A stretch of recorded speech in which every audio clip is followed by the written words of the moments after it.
So now I want to move into legislative efforts, property taxes.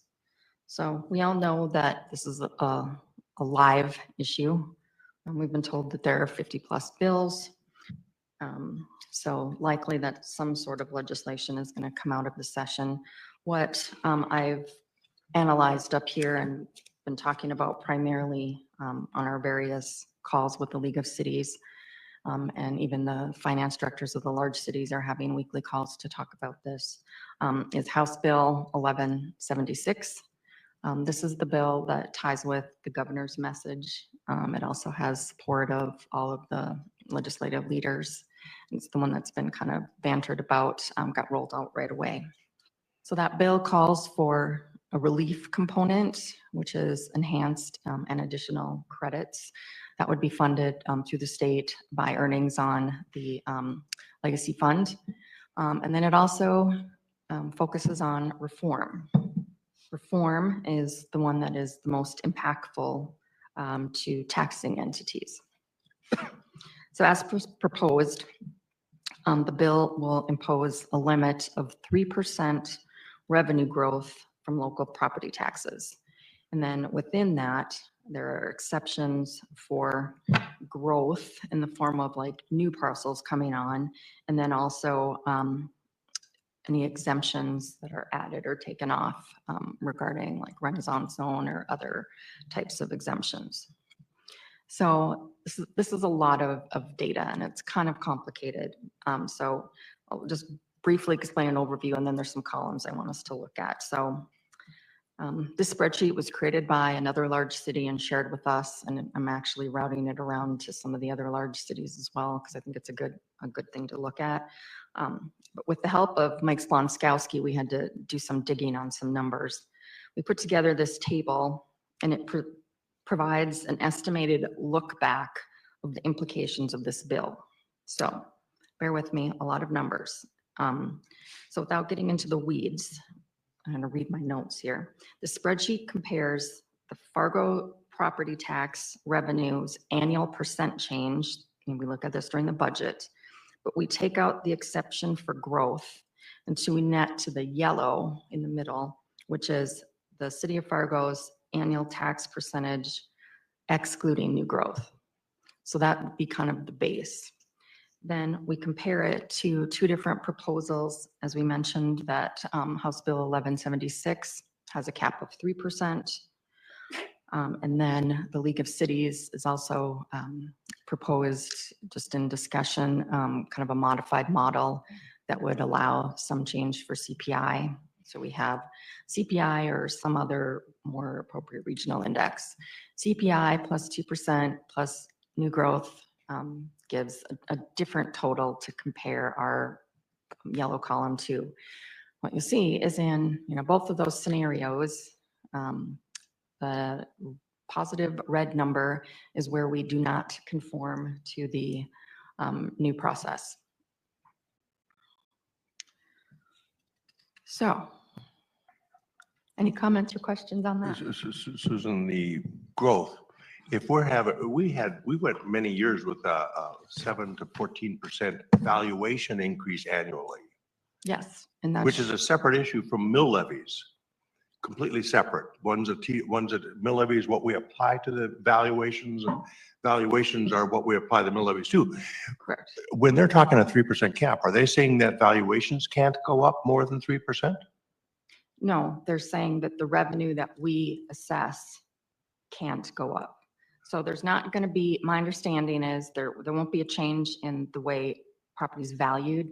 Mike and James will still value it the same way, but we're going to have to somehow back into and demonstrate that what we're assessing as part of our budget is not 3% more than we did last year, not accounting for growth.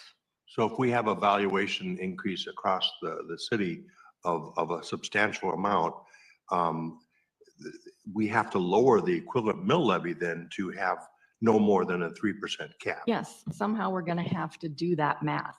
I'm kind of struggling with how that's going to work. It's going to need to be some funding formula of some sort. That's kind of why I'm partnering up with some of the finance directors in the other large cities. I'm sure the state will send us some guidance, but yes, exactly that. What do they do? What happens when the market turns and we don't have valuation growths, which we've had in the past in North Dakota, where the market turns against us? And then do they have those contingencies They do built not, in? it would be limited to 3%. Still limited to 3%. Mhm. Dave? So I'll give you an example. So during COVID, we had a year where construction costs were exploding for our infrastructure. And so if this was in effect, we would essentially have to not do any of our infrastructure, which would push it later, which would cost way more. Correct, Brenda? You're the past engineering expert. So this would be catastrophic.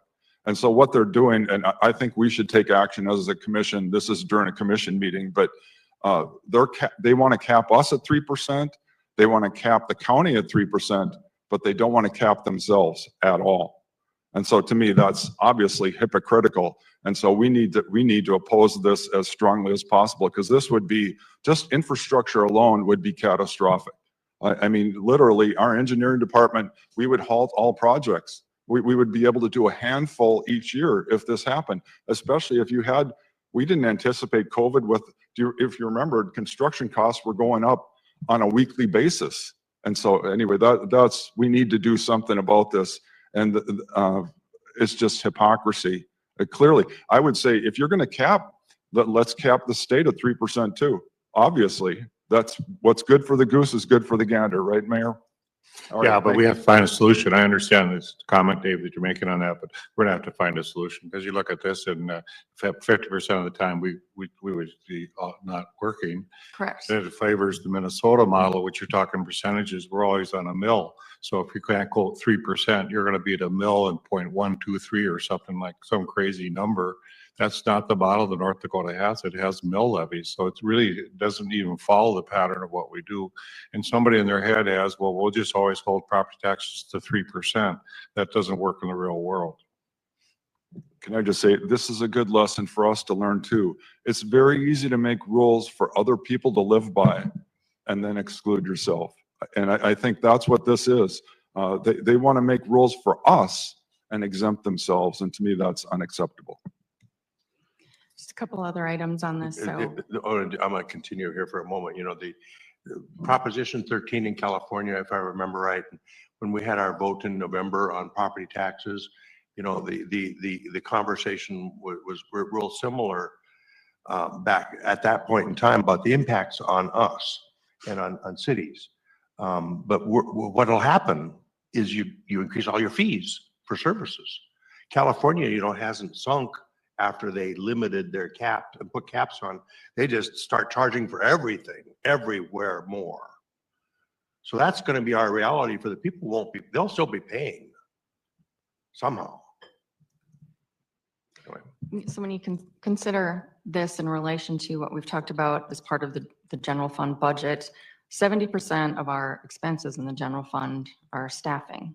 And we already know that based on the pay plan we have, 70% of those people get a step every year. Well, that's about 2% just with that. Then you need to add on a cost of living because we want to remain competitive. That's a pretty big chunk. And then the other items within the operating expenses are utilities and fuel, and those are incredibly volatile, supplies. So the math on this doesn't work very well. To that point, I'll add, through the league calls and the work we're doing on this is the number one priority right now is this bill and work on property tax relief. But one of the strongest arguments has been, we're going to lose staff, and you lose staff, you don't have a city, because we cannot pay competitive wages. That alone is not doable. Yes. With this. So I take from the conversation today, where as a commission is not very happy with the present proposal. We like property tax relief, but the present proposal doesn't work for our city. So Susan, I'd say we'd be working with you on continuing education of what solutions come out that maybe League of Cities brings up or somebody brings up. Yes. But I think the commissioners need to be always informed. Okay, here's another plan. What do you think? So that we can obviously lobby the right way. What's the school board association's position on this? Because schools are half the property taxes. We're just a fraction of it. No, They're if this giving is money to the tax us school to- separate, John. They're Pardon? trying to give money separate to the school. That's how they're, on some of this relief, they're increasing their stipend to the schools. Per student payments or something for daily pay. I'm But- not sure how it is. That 3% cap though to them will be huge. Yes. Yes, but like the mayor said, they've talked about increasing the funding model per student. So, you know, it'll be a lot of us looking to the state for money, a lot of entities looking for their hands out. We may want to talk with the schools and the parks as we're evolving our positioning on that topic legislatively. So we're not acting absent our partners locally. The only other item I want to mention on this came up recently during our large city call. But I sent this off to our bond attorney so that she can look at the implications of that. Last fall, when I was having the Moody's call, we talked a lot about Measure 4. Moody's took the position that they don't ever react to a proposal because they don't want to influence any outcomes. So they were pretty tight-lipped about it. But you know, just from a municipal bond market for the entire state of North Dakota, what would something like this do? You know, investors are not going to be as confident. I mean, the whole basis of the bond market for municipalities is we pledge the full faith and to levy taxes, and if we're capped at that, you know, that will have some sort of reaction. So we'll see what she says on that. Okay, thank you. That was a really good discussion. I just want to touch just a little bit on the 2026 budget.